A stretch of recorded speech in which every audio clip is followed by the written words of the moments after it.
Hello, Permian homesteaders and such. This is Chris with More Than a Homestead.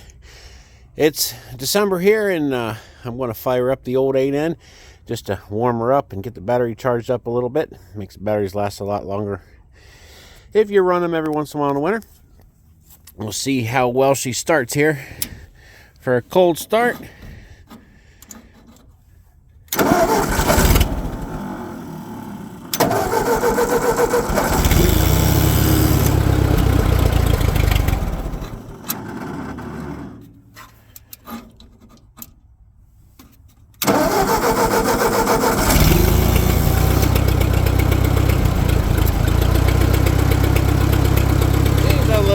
today.